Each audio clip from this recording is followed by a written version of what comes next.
So hey what's up guys, welcome back my YouTube channel Harish projects और मेरा नाम है हरीश चौधरी। सो आज मैं आपको टॉप 5 साइंस प्रोजेक्ट्स बताने जा रहा हूं जिनको अगर आप अपने साइंस एग्जीबिशन में बनाकर लेकर जाते हैं तो सिलेक्ट भी हो सकता है, क्योंकि मेरे सभी साइंस प्रोजेक्ट्स बिल्कुल यूनिक है और मैंने इनका फुल मेकिंग वीडियो लिंक इस वीडियो के डिस्क्रिप्शन में दे रखा है, जिसको देखकर आप इन सभी प्रोजेक्ट्स को बना सकते हैं। सो अगर आप हमारे इस YouTube चैनल में नए हो तो मेरे चैनल को सब्सक्राइब करके सपोर्ट जरूर करना, और अगर आप मुझे फॉलो करना चाहते हैं तो आप मुझे इंस्टाग्राम में फॉलो कर सकते हैं। मैंने अपना आईडी इस वीडियो के डिस्क्रिप्शन में दे रखा है। So let's start the video.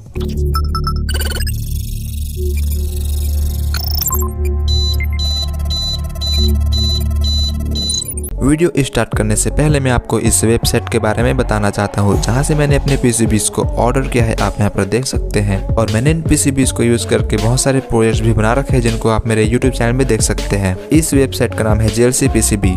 इस वेबसाइट से सिर्फ $2 में 5 पीसीबीज ऑर्डर कर सकते हैं एनी कलर, और आप चाहे तो यहाँ पर SMT असेंबली भी कर सकते हैं। उसके लिए आपको यहाँ पर पीसीबी डिजाइन करना होगा, उसको गर्बर फाइल में सेव करके यहाँ पर अपलोड करना होगा, और अपलोड करने के बाद आपको यहाँ पर कुछ ऑप्शंस मिल जाएगा जिनको आप अपने हिसाब से सेट कर सकते हैं। सो इन सभी को सेट करके आपको यहाँ पर सेव टू कार्ट में क्लिक करना होगा और आप अपने कार्ट में जाकर बिल्कुल इजीली ऑर्डर कर सकते हैं। और अगर आप अपना पहला ऑर्डर कंप्लीट करते हैं तो आपको इस वेबसाइट में मंथली $24 का कूपन ऑफर मिलेगा। और पीसीबी क्वालिटी आप यहाँ पर देख सकते हैं बहुत ही अच्छा है, और ये एक हाई क्वालिटी पीसीबी है। मैंने इस वेबसाइट का लिंक अपने इस वीडियो के डिस्क्रिप्शन में दे रखा है, जहाँ से आप भी पीसीबीज ऑर्डर कर सकते हैं और अपने प्रोजेक्ट्स को कंप्लीट कर सकते हैं।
सो आपको हमारी वीडियो कैसी लगी, उम्मीद करता हूँ कि आपको हमारी वीडियो अच्छी लगी होगी। और अगर आपको ऐसे ही वीडियो देखना पसंद है तो आप हमारे इस यूट्यूब चैनल को सब्सक्राइब करना मत भूलना, साथ ही साथ बेल आइकन को भी प्रेस करके और में सेलेक्ट करना ताकि सबसे पहले आपको नोटिफिकेशन मिल जाए। और आप चाहें तो मुझे इंस्टाग्राम में फॉलो कर सकते हैं, मैंने अपना आईडी इस वीडियो के डिस्क्रिप्शन में दे रखा है। सो मिलते हैं नेक्स्ट वीडियो में कुछ ऐसे ही साइंस प्रोजेक्ट के साथ, तब तक के लिए बाय।